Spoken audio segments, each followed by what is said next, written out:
Partout dans le monde, certaines espèces animales sont utilisées par les êtres humains de multiples façons.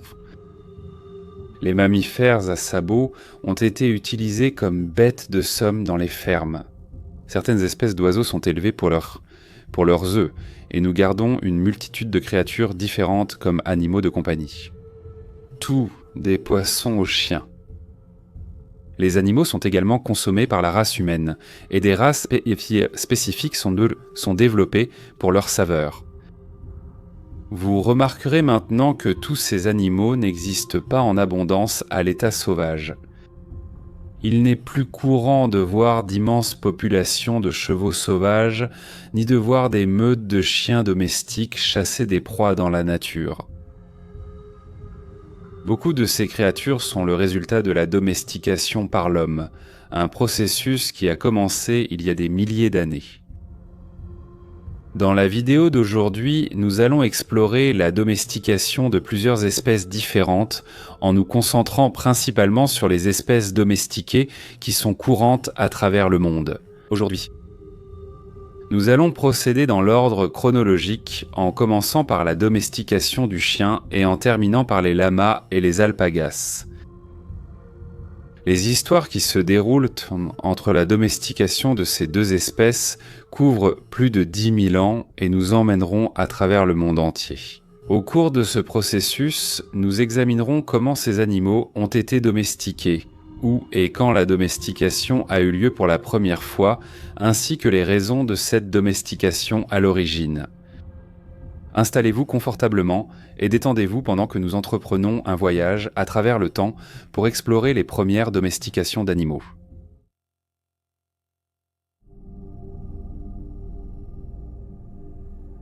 Avant de commencer à examiner les différents animaux domestiqués, il est important de comprendre comment les animaux en viennent réellement à être domestiqués.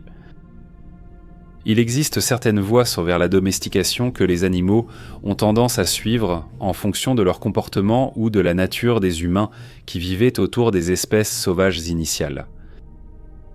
3 voies distinctes ont été proposées pour expliquer comment les animaux domestiqués sont apparus que nous allons maintenant examiner.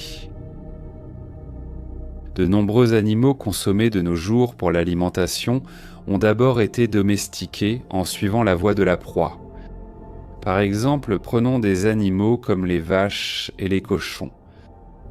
Leurs ancêtres anciens étaient activement chassés par les premiers humains, et la voie de la domestication a probablement commencé lorsque les premiers humains à travers l'Europe et l'Asie ont commencé à modifier leur stratégie de chasse. Pour cibler davantage d'animaux individuellement, les mouvements de ces mammifères à sabots étaient improbablement contrôlés par les premiers humains, regroupant les créatures dans des populations spécifiques. Pour les animaux qui étaient réceptifs à ce contrôle, le processus est devenu de plus en plus intense, au point qu'ils ont réellement commencé à dépendre des humains. Au début, les humains pouvaient avoir apporté de la nourriture à ces animaux proies pour les garder dans une même zone. Et certains traits observés chez les animaux proies, comme la non-agressivité, ont peut-être été transmis par une reproduction sélectionnée et favorable. Avec le temps, l'apparence physique de ces créatures aurait changé en raison de ce contrôle. Et pour faire court, une nouvelle espèce domestique est apparue. Des créatures comme les chiens ont suivi ce que l'on appelle la voie commensale. Lorsque les premiers loups, par exemple, ont commencé à se nourrir des restes de nourriture laissés autour des habitations humaines, des relations fondées sur la compagnie se sont formées entre les deux espèces. À mesure que ces créatures devenaient plus dociles, les humains pouvaient plus facilement contrôler ce qu'elles mangeaient, leur comportement et leur mode de vie. Avec le temps, la sélection artificielle a achevé le processus et nous avons aujourd'hui les espèces domestiquées que nous connaissons.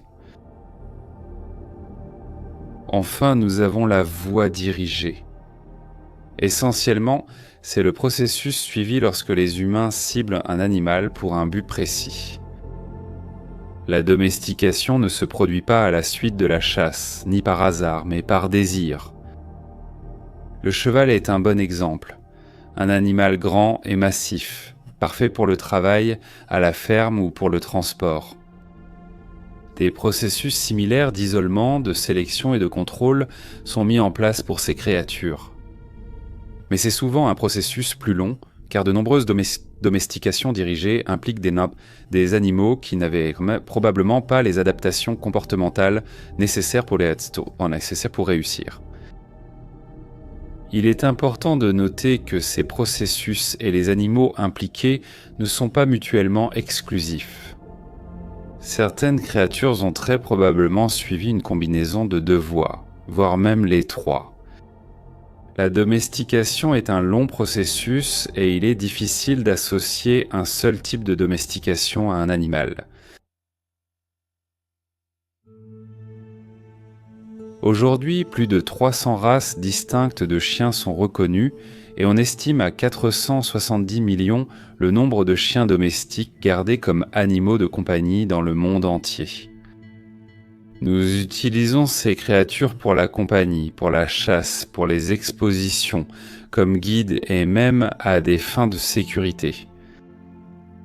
L'expression « le meilleur ami de l'homme » n'est pas une simple coïncidence. Le chien a été le premier animal à être domestiqué par les humains, un processus qui aurait eu lieu à travers l'Asie et l'Europe. Aux alentours de 13 000 avant notre ère, les chiens domestiques modernes descendent des populations de loups gris du Pléistocène et ont suivi la voie de domestication commensale. Les loups erraient autour des abords des établissements humains vers la fin de l'époque du Pléistocène. Là, ils subsistaient grâce aux restes de nourriture jetés par les humains. À un certain moment, les humains ont commencé à nourrir les chiens intentionnellement, réalisant les avantages de leur présence. Et ainsi, l'une des relations symbiotiques les plus parfaites de tous les temps est née. Alors que les chiens étaient autrefois utilisés pour aider les humains à survivre à l'âge de glace, les humains modernes ont poussé la domestication à un niveau nouveau, diversifié, mais souvent dangereux.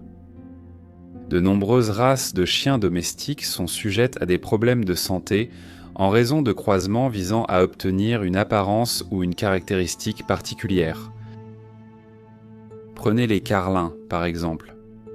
Leur crâne aplati et leur mâchoire déformée causent de nombreux problèmes musculo-squelettiques aux chiens tout au long de leur vie. Ce qui soulève tout un tas de questions éthiques concernant leur possession et la poursuite de leur élevage.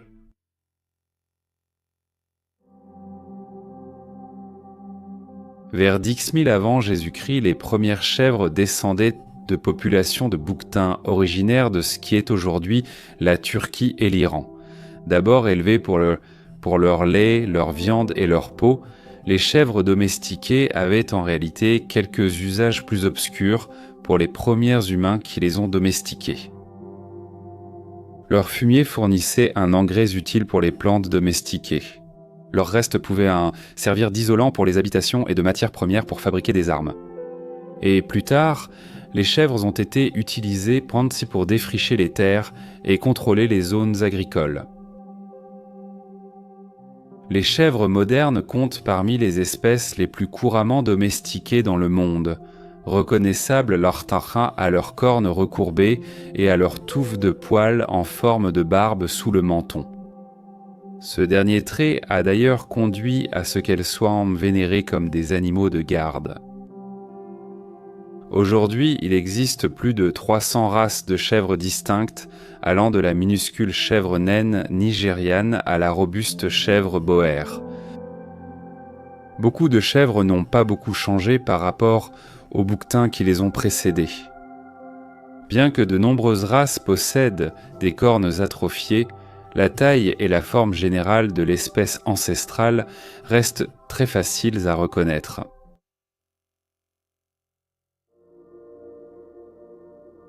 La domestication du cochon a nécessité quelques essais et erreurs.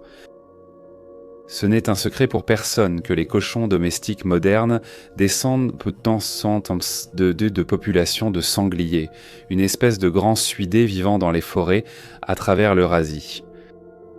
Mais l'histoire de leur origine n'est pas aussi connue. Les premiers stocochons ont en fait été domestiqués 2 fois, une fois en Turquie et une fois en Chine. Mais ce ne sont pas les cochons que vous trouverez dans les fermes européennes d'aujourd'hui. Bien que l'Europe de l'Ouest ait reçu ses premiers cochons domestiqués de la région qui est aujourd'hui la Turquie. Les populations occidentales de sangliers ont rapidement supplanté celles de l'Est importées lorsque les humains de l'Ouest ont commencé à domestiquer leurs propres sangliers. Bien sûr, les sangliers de l'Ouest comme de l'Est ont contribué à la génétique des cochons que vous trouvez de nos jours. Mais pendant longtemps, il y avait des génomes de cochons très distincts en Europe et en Asie. Aujourd'hui, il existe des centaines de races de cochons différentes utilisées pour de nombreux usages. La plus évidente, c'est la nourriture.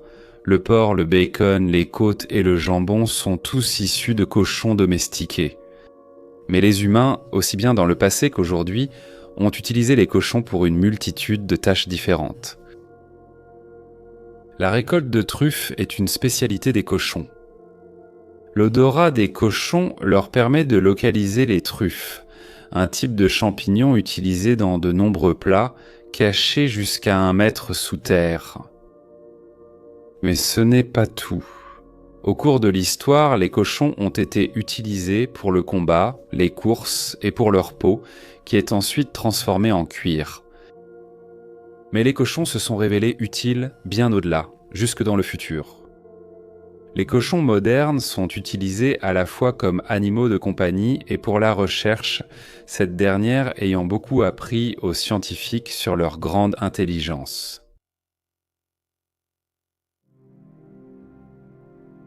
Peu importe où vous vivez dans le monde, il est probable que si vous prenez la route vers la campagne, vous croiserez rapidement un champ de moutons.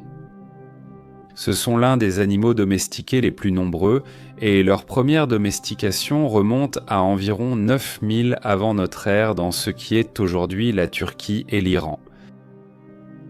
Au début, les humains ont domestiqué le mouton moderne à partir du mouflon, une espèce de mammifère sauvage à sabots connu pour sa fourrure épaisse et ses longues cornes recourbées.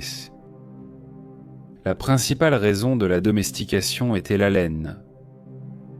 La laine de mouton offrait une excellente isolation aux premiers humains sur les steppes glacées d'Europe et d'Asie.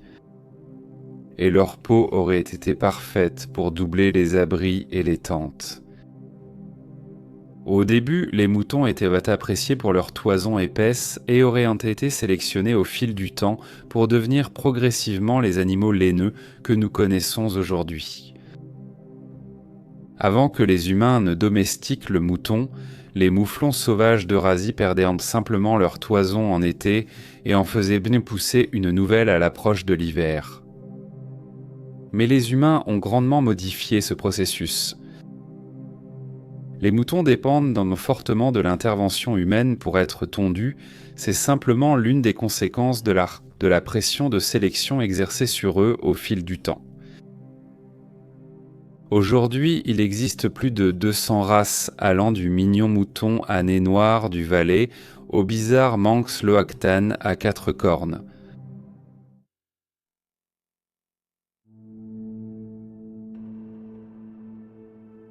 La vache domestique et le zébu domestique descendent en réalité de 2 sous-espèces différentes du même animal éteint, l'aurochs. La première descend de l'aurochs eurasien et la seconde descend de l'aurochs indien. Les 2 animaux modernes ont été domestiqués vers 8000 avant notre ère et sont largement utilisés pour leur viande, leur lait, leur cuir, leur fumier et leur force. Mais pour ceux d'entre vous qui vivent en dehors de l'Asie, il est beaucoup plus courant de voir du bétail que de voir un zébu. Pourquoi cela ? Eh bien, tout cela dépend de l'endroit où ces créatures ont été domestiquées. Le bétail eurasien a d'abord été domestiqué en Asie centrale et occidentale, puis il a rapidement été introduit en Europe pendant l'âge néolithique. En conséquence, le bétail est devenu le premier choix des Européens. Et lorsque les Amériques ont été colonisées, ils ont emmené les vaches avec eux. Aujourd'hui, d'immenses champs de vaches s'étendent à travers les campagnes des Amériques, de l'Europe, de l'Océanie et de certaines régions d'Asie, avec environ 1 milliard d'individus dans le monde entier. Le zébu, quant à lui, compte 200 millions d'individus et se trouve principalement en Inde, où il a été domestiqué, mais des populations dispersées résident en Afrique et en Asie du Sud-Est. De plus, les zébus ont été importés au Brésil au début du XXe siècle, où ils se sont épanouis sous la chaleur intense.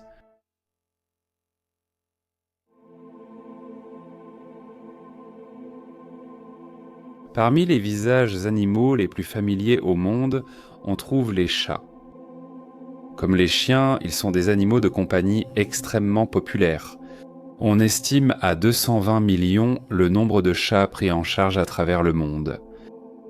Incroyablement, 480 millions de chats errants supplémentaires parcourent les villes et les rues du monde. Des individus sauvages issus de populations domestiques qui évitent le contact humain. Mais comment les chats les sont-ils apparus ? Eh bien, entre 7500 avant Jésus-Christ et 8000 avant Jésus-Christ, des populations humaines d'Asie occidentale ont commencé à apprivoiser les chats sauvages d'Afrique du Nord. Cela s'est produit de deux manières. Soit les humains ont spécifiquement sélectionné les chats les plus amicaux et les plus dociles, et les ont encouragés à former des populations reproductrices. Ou bien, comme leurs cousins éloignés, les chiens, ils passèrent du temps à se nourrir de restes autour des établissements humains et ont fini par s'intégrer. Cependant, à cette époque, ils n'étaient pas seulement des animaux de compagnie câlins. Les chats étaient, à une époque, couramment utilisés pour leur viande, leur fourrure et même pour la lutte contre les nuisibles, en éloignant les rongeurs et les oiseaux des zones de stockage de nourriture humaine.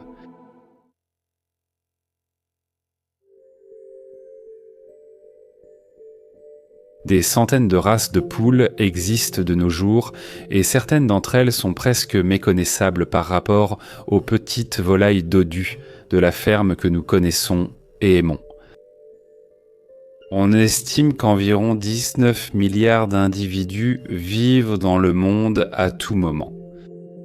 Et après le porc, la viande de poulet est la chair animale la plus consommée au monde.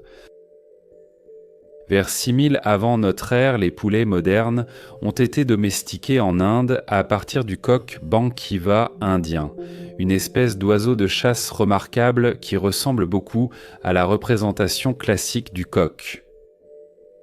De nombreuses races de poulets n'ont pas beaucoup dévié du modèle d'origine en ce qui concerne leur apparence. C'est à cette époque, lors de la domestication, que le coq Bankiva a commencé à se rassembler autour des rizières des agriculteurs, picorant les cultures et leurs graines. Avançons de plusieurs milliers d'années dans le futur, et les poulets sont utilisés pour d'innombrables usages. La viande et les œufs sont les deux principaux, mais les poulets sont également appréciés pour leur peau, leurs plumes et leur fumier. Certaines races font aussi d'excellents animaux de garde, empêchant aussi bien les nuisibles que les voleurs de dérober les biens des humains. Sur une note plus sombre, de nombreux poulets sont utilisés pour les combats, avec d'importantes sommes d'argent misées sur les potentiels gagnants. La recherche, la lutte contre les nuisibles et les expositions sont d'autres raisons de la domestication des poulets. Certaines personnes les apprécient, juste pour leur compagnie, et beaucoup en font des animaux de compagnie.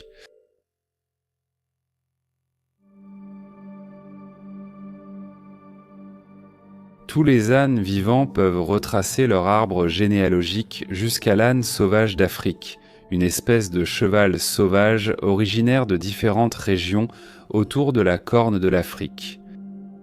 Ce sont les anciens Nubiens qui ont d'abord domestiqué l'âne dans ce qui est aujourd'hui l'Égypte et le Soudan moderne. Alors que les premiers ânes ont été domestiqués par les premiers humains pour leur viande et leur lait, de nouvelles technologies ont permis aux ânes de se révéler inestimables pour aider aux travaux agricoles.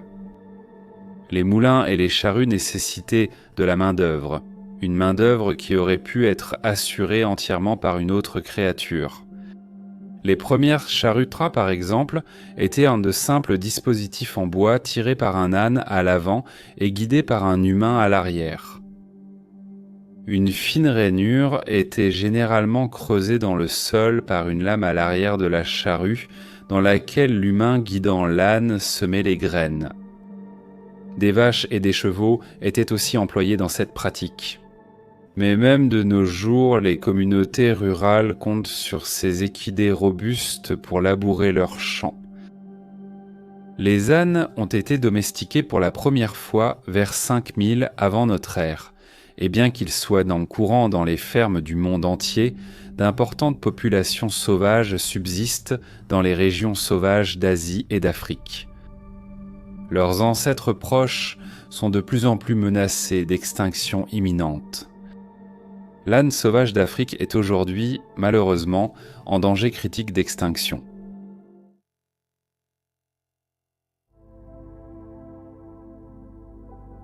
Les canards sont parmi les oiseaux les plus charmants et charismatiques de la nature. Plus de 130 espèces existent aujourd'hui à l'état sauvage, mais étonnamment seulement une vingtaine de races domestiques ont été établies. 2 espèces de canards distinctes ont été domestiquées pour créer les oiseaux de ferme emblématiques d'aujourd'hui. Le colvert omniprésent, commun dans presque le monde entier, et l'étrange canard de Barbarie au visage rouge, originaire d'Amérique du Sud et d'Amérique centrale. Une grande différence temporelle sépare les 2 espèces. Le colvert en Crosidés, à l'origine des canards blancs domestiques tonti courants, a été domestiqué pour la première fois en Chine vers 4000 avant notre ère. Ce n'est qu'en 700 avant Jésus-Christ que le canard de Barbarie a été domestiqué pour la première fois en Amérique du Sud, cependant, et il a généralement changé beaucoup plus tard, moins que ses cousins colverts. Les canards ont d'abord été domestiqués pour une multitude de raisons. La viande et les œufs sont les raisons évidentes. Mais étonnamment, les canards font de bons animaux de garde. De nos jours, bien que le canard soit encore un plat couramment consommé, beaucoup de gens préfèrent les avoir comme animaux de compagnie ou pour les expositions. Le colvert d'Asie de l'Est a été le premier canard à être domestiqué. Comme les poulets que nous avons rencontrés plus tôt, il passait probablement beaucoup de temps à se promener dans les rizières cultivées par les humains, où il pouvait se nourrir des excédents de nourriture et de graines produites par les agriculteurs. À mesure que les canards passaient de plus en plus de temps auprès de leurs hôtes humains, il est probable que les humains aient aussi développé un goût pour eux. Ils ont alors commencé à les apprivoiser et à les élever en grand nombre.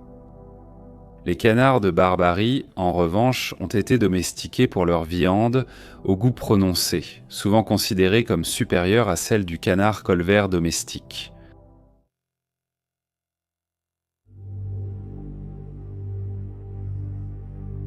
De façon similaire à la domestication du canard, les 2 espèces de chameaux existantes ont été domestiquées. Le dromadaire a une bosse et le chameau de Bactriane a 2 bosses. De plus, comme pour les canards, une espèce a largement devancé l'autre en matière de domestication, le dromadaire.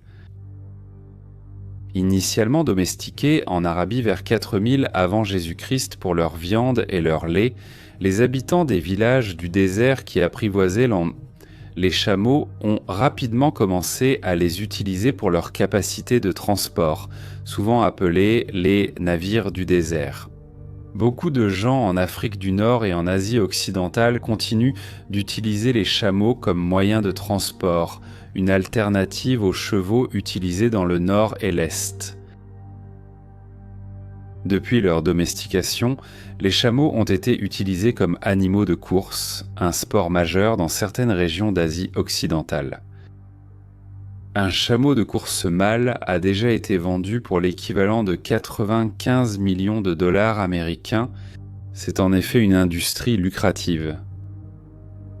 Les Bactriens, en revanche, sont apparus sur la scène domestique bien plus tard. Les Bactriens sauvages, aujourd'hui en danger critique d'extinction, sont une espèce de chameau beaucoup plus septentrional et ont été domestiqués pour la première fois vers 2400 avant Jésus-Christ, dans ce qui est aujourd'hui l'Afghanistan.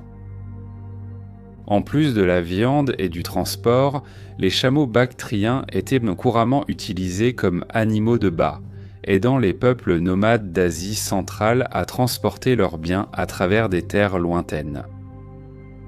Comme les caravanes de Bactriens et de dromadaires parcouraient de grandes distances, les chameaux se sont répandus en Europe de l'Est et en Asie du Sud, où leur diversité génétique a augmenté.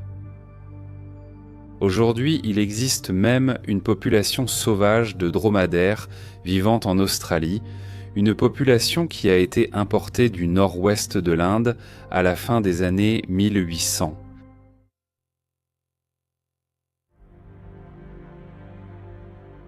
Il n'existe aucun insecte domestiqué tout à fait comme l'abeille qui a été apprivoisé par l'homme pour la première fois vers 4000 avant notre ère.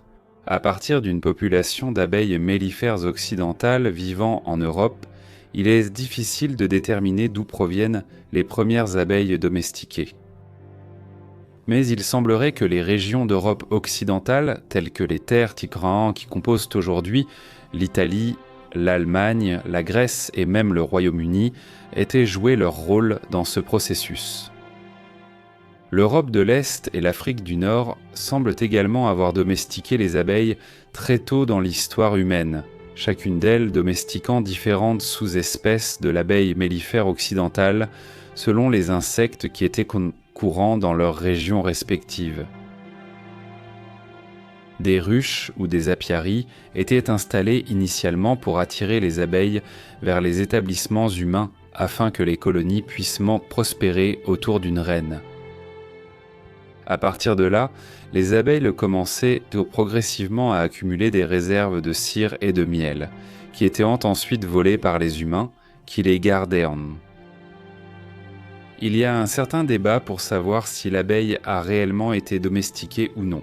En fait, il est si proposé que les humains se contentent de gérer les insectes qui seraient autosuffisants avec ou sans l'aide des humains.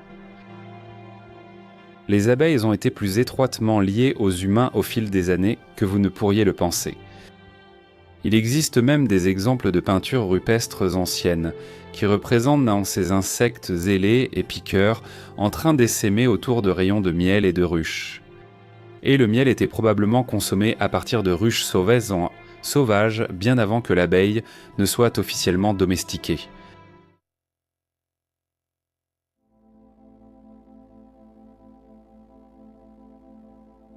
Peu d'animaux sont aussi étroitement liés à l'histoire humaine que le cheval. Ils sont gracieux, puissants et rapides, offrant une excellente couverture au sol aussi bien sur le champ de bataille que sur les pistes de course. On trouve des chevaux partout dans le monde, mais on pense que les premiers chevaux ont été domestiqués dans ce qui est aujourd'hui le Kazakhstan vers 3500 avant notre ère. Ces chevaux ont été spécifiquement ciblés pour la domestication par les humains vivant dans ces régions. Probablement issus d'une population de chevaux sauvages, peut-être le tarpan, une population de chevaux aujourd'hui disparus provenant de la steppe russe. De nombreuses races de chevaux ressemblent beaucoup à leurs ancêtres sauvages, leurs longues jambes et leurs corps musclés ayant déjà offert une excellente morphologie pour les fonctions que les humains attendaient d'eux. Bien que la viande de cheval soit consommée, ce n'est pas la raison principale pour laquelle ces animaux sont domestiqués. Les chevaux vivant parmi les populations humaines ont servi de monture, ayant été utilisés au combat depuis l'Antiquité jusqu'à nos jours. Les crins et la peau de cheval ont été récoltés par le passé. Leur fumier était utilisé pour fertiliser les cultures et, comme leurs cousins les ânes, ils sont utilisés pour les travaux agricoles. Plus précisément, les chevaux sont élevés pour les courses comme animaux de bât à des fins sportives, pour contrôler les pelouses et les mauvaises herbes et comme animaux de compagnie. Les humains venus d'Eurasie ont apporté des chevaux avec eux en Amérique lorsqu'ils se sont installés dans l'Ouest, et ces animaux aux sabots rapides comme l'éclair sont devenus synonymes de l'histoire du continent. À ce jour, rien qu'aux États-Unis, environ 40 000 chevaux mustangs sauvages galopent à travers les plaines et les collines de la vaste campagne du pays.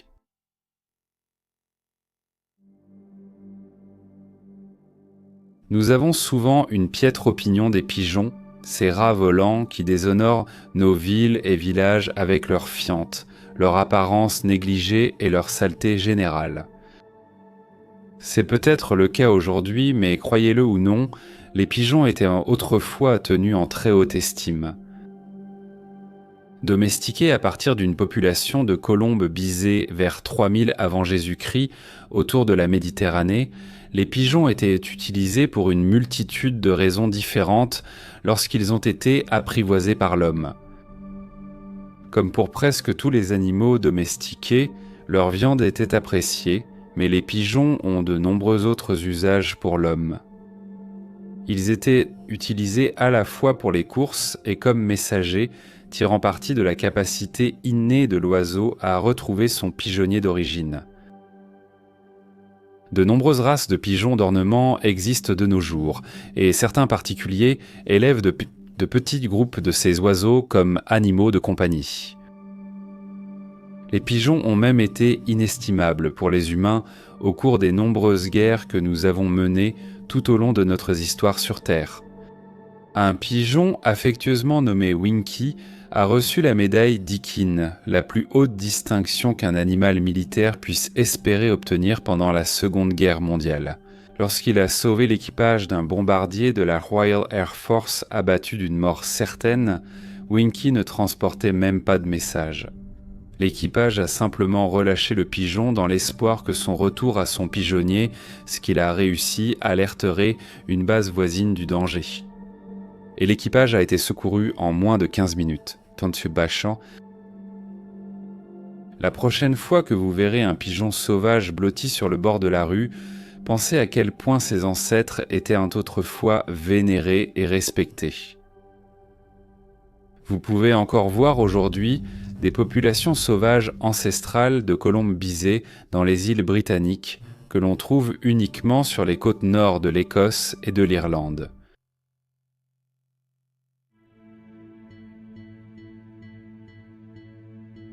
Les lamas et les alpagas sont des parents sud-américains des chameaux domestiqués à partir des populations de Guanaco et de Fukuna, respectivement, dans les montagnes des Andes vers 2400 avant Jésus-Christ. Alors que les lamas ressemblent généralement à des versions plus massives et plus laineuses de leurs ancêtres, les alpagas sont nettement différents. Ils sont le produit d'un élevage intensif et sélectif, utilisé principalement pour leur viande, leur laine et leur lait. Les lamas étaient utiles aux premiers habitants des montagnes de ce qui deviendrait un jour le Pérou et la Bolivie pour transporter leurs affaires à travers des terrains difficiles, de façon similaire à l'utilisation des chameaux d'Asie centrale. Plus tard, ils deviendraient également inestimables pour les humains travaillant dans les fermes grâce à leur force, leur fumier et leur capacité à tondre les pelouses, et bien plus tard, ils furent même utilisés comme animaux de course. Les populations sauvages des deux espèces sont désormais assez courantes à travers les Andes et les basses terres qui les entourent. Et il est même devenu de plus en plus courant de voir ces créatures utilisées dans des fermes en dehors de l'Amérique du Sud de nos jours. Voilà donc un bref historique de la domestication des animaux, en commençant par la fin du Pléistocène et en traversant l'aube de la civilisation. Il ne s'agit en aucun cas d'une liste exhaustive, et de nombreux animaux ont été laissés de côté. De nos jours, nous avons domestiqué, ou du moins commencé à domestiquer, des centaines d'espèces différentes, du minuscule ver à soie jusqu'au gigantesque éléphant d'Asie. Avec le temps, qui sait jusqu'où la domestication pourrait nous mener. Une chose dont il faut se méfier, c'est de l'impact que la domestication peut avoir sur les animaux eux-mêmes. Par égoïsme, nous avons le pouvoir d'impacter négativement de nombreuses vies animales au 8-30 entre eux. Mais c'est peut-être un débat à avoir une autre fois.